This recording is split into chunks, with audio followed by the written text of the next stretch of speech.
Hello, my name is Opal Singleton. I'm the president of Million Kids. Please follow us on Facebook.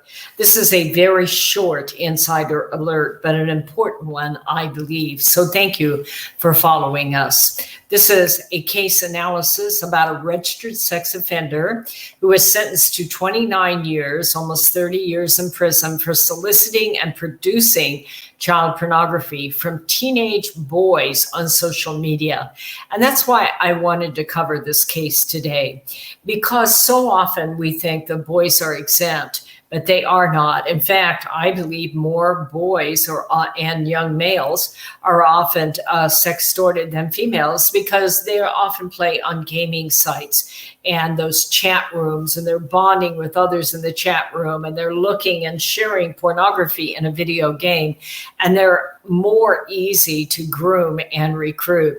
Not sure that's the truth in this particular case, but that's often the case I see when a young male gets sextorted. In this case, he messaged over 60 young men across the world using all kinds of social media. That is usually how it happens. If they meet you on Instagram, they'll take you over to Kik, or if they meet you on Kik, they'll maybe take you over to Facebook or even TikTok in some of those cases.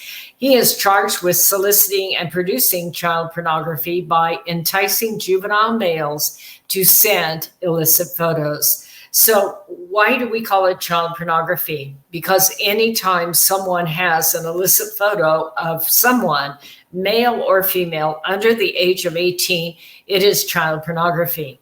And why do people like this want to get those photos? Well, part of it is for their own pleasure, but often these child pornographers will be part of large-scale rings where that photo is shown over and over.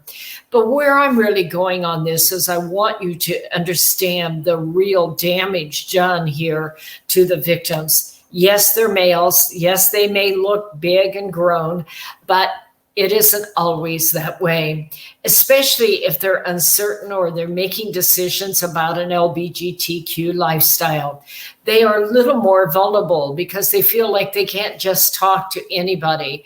And so that makes it so someone like this gentleman here, this pedophile, if you will, makes it easier for them to groom and bond with those people. He sent them videos of himself, and they also asked them to send videos back. He bonded with a 13-year-old male. He was buying them gifts, and that will happen.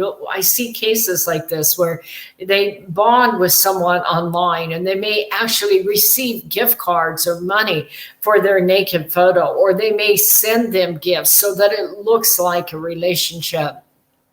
He victimized people all over the world, especially in Ohio and Colorado, Nevada, right here in California and New York. So males can be victims too of gay sextortion. So if you're a male, you're vulnerable. If you're gay or LGBTQ community, that makes you also vulnerable because you have a tendency to want to reach out and find someone, maybe experiment and like that. But the internet is a treacherous situation because you don't really know who those people are on the other end, and more important, where that photo goes when you hit send. Folks, I'm going to ask you, sit down and talk to your kids, especially if they're considering the LGBTQ lifestyle. That's fine if that's their decision, but they need to know that they also are vulnerable to online exploitation. If your child has changed their behavior and you think it might be the result of social media, you know your child better than anybody else. Look around and think about it. Are they starting to cut? Did they change their behavior? Are they becoming very defensive? They're hiding things. Maybe they're changing their school activity. Maybe their grades drop dramatically, or they can't go to school, or they're not able to sleep, or maybe they're looking for money because they're being blackmailed. All of these are signs that a young person, male or female, gay, straight, or anything else, they can be vulnerable to exploitation. If your child is being sextorted, here's how you handle it. Do not get accusatory. Do not have judgmental where you put them down. Settle quietly in a calm place and sit down with your child and say, you know, I see you dealing with something hard here. Can I help you? Is this anything we can talk about? And begin to listen, and do not explode if they start to share. If they can't share, just simply say, I hope that you don't have a naked photo or an illicit photo on the internet. But if you do, can we talk about it? And if they don't come back again, then just simply say, well, I want you to know if you do, it's going to be tough because we've got to deal with it, but you are not alone, and I'm going to walk you through it. Regardless of whatever choices you make, I am here for you. And then here's what you do. Do not threaten the person that is exploiting your child.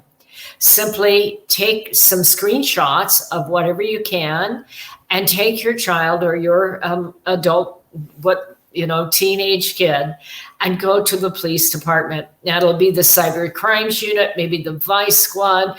It could be the Internet Crimes Against Children hotline, which I give to you, or it could be your local task force at your district attorney or your sheriff department or your local law enforcement. Ask for cyber crimes unit and do it quickly. Oftentimes they can stand in for your child, and that pedophile will never know that it isn't your child, and they can begin to find out who this is. That's important. These guys never have just one victim. So if you know someone who's being sextorted or violated, this is how you report.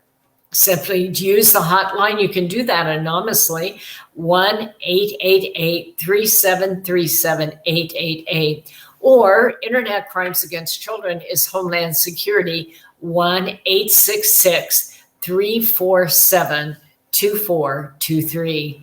This is another insider alert, and this is Opal Singleton. This is how you reach me. Give your kids a big hug. Let your spouse know you're proud of them, and I'll see you on the next Insider Alert.